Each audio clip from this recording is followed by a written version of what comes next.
उसी का शहर, वही मुद्दई, वही मुंसिफ। हमें यकीन था कसूर हमारा ही निकलेगा। एक खबर, एक न्यूज से पूरा देश, पूरा मुल्क सख्ते में है। हर किसी की जबान पर एक ही सवाल है, क्या ऐसा भी हो सकता है? क्या यह भी मुमकिन था? कुछ बड़े बुजुर्ग तो यहां तक कह रहे हैं कि अब यही देखना बाकी था। यह देखने और सुनने से पहले हम मर क्यों नहीं गए? हमारे कान और आंख फट क्यों नहीं गए? क्योंकि जिस देश में, जिस मुल्क में नारी के सम्मान में बड़ी बड़ी बातें की जाती हो, बड़े बड़े बयान दिए जाते हो, सख्त से सख्त कानून बनाए जा रहे हो, रेप, गैंग रेप जैसे क्रूर अपराध यानी सफाक मुजरिमों को ऑन द स्पॉट सजा देने की तरफदारी की जाती हो, जिस देश में रेप के मुजरिमों का इनकाउंटर करने वाली पुलिस पर फूल बरसाए जाते हो, उसी देश में जब 11 सफाक कातिल, रेपिस्ट, मर्डर को रिहाई जब मिल जाती है तो हंगामा होना, दुख होना, हर्ट होना फितरी बात है। यहां पर मुझे शबनम नकवी का एक शेर याद आ रहा है कि वही इंसाफ के कातिल नजर आए जमाने में जो अपने हाथ में इंसाफ का तराजू लिए घूमते हैं। लोग पूछ रहे हैं कि यह कैसे हो सकता है कि हामिला औरत, नाबालिग बच्चियों की इज्तिमाई असमत दरी, गैंग रेप करने और सबको बेरहमी से कत्ल करने के बाद ऐसे घिनौने मुजरिमों को रिहाई कैसे मिल सकती है? क्या इससे उन लोगों को हिम्मत नहीं मिलेगी जो मुजरिमाना सोच रखते हैं या जुर्म करने की या गुनाह करने की सोच रहे हैं, लेकिन सिर्फ सख्त कानून के डर से रुके हुए हैं? चारों तरफ से इस हरकत की भरपूर मजम्मत हो रही है, कंडेम हो रहा है और होना भी चाहिए। और सितम बालाए सितम इन छूटने वाले लोगों को, बल्कि छोड़े गए लोगों को जब इस्तकबाल किया जाता है, यानी उन्हें मिठाई खिलाई जाती है, उनके पैर छुए जाते हैं, तो ईमानदार, सच्चे, देशभक्त लोगों के सीने जल जाते हैं और उनका इस्तकबाल करने वालों की मानसिकता समझ में आती है। बिल्किस बानो ने जब इस फैसले के बारे में उनसे पूछा गया तो उन्होंने कहा कि मैं हैरान हूं, मुझे और मेरे खानदान की जिंदगी बर्बाद करने वाले रिहा कैसे हो सकते हैं?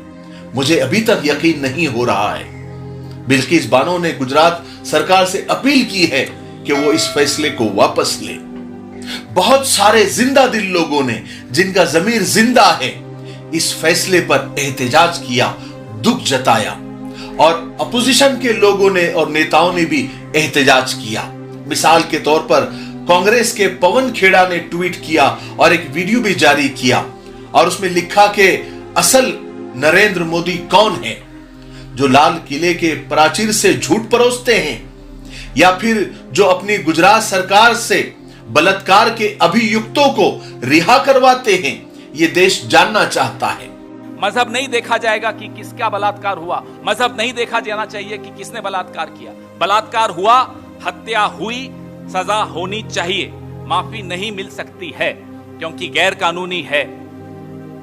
यह महत्वपूर्ण सवाल है, महत्वपूर्ण मुद्दे हैं।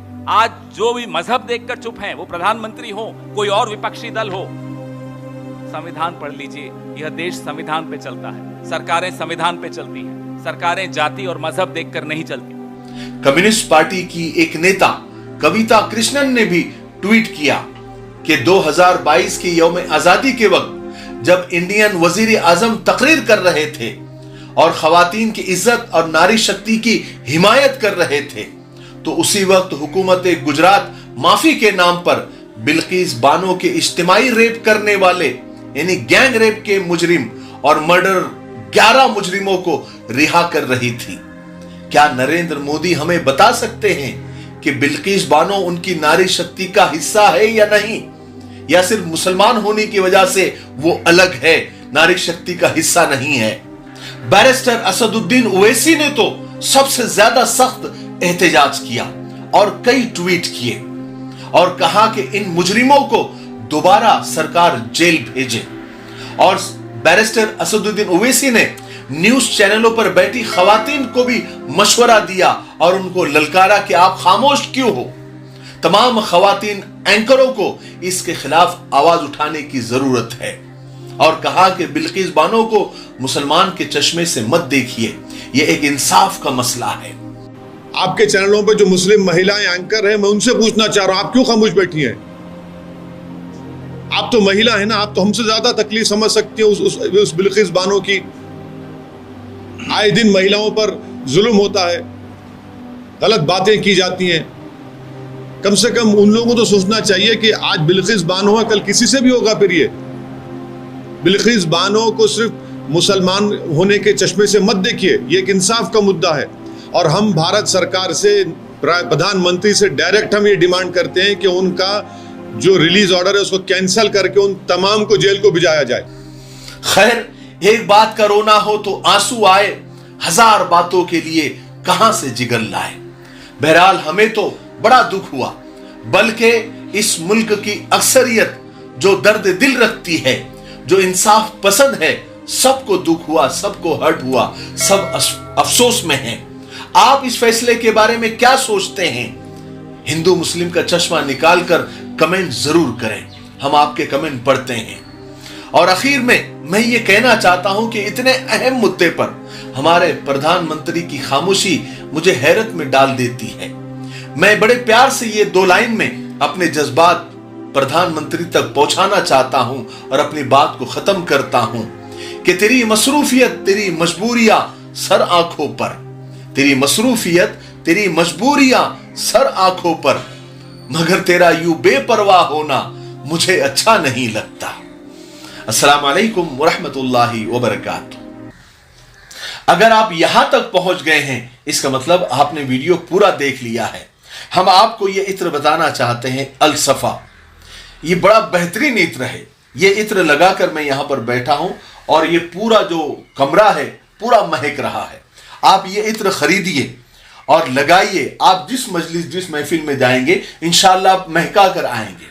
स्क्रीन पर जो नंबर आ रहे हैं, 2 नंबर आ रहे हैं, आप इन पर व्हाट्सअप भी कर सकते हैं, मैसेज भी कर सकते हैं, कॉल भी कर सकते हैं और अल सफा इत्र के बारे में और आप मजीद मालूमात भी ले सकते हैं।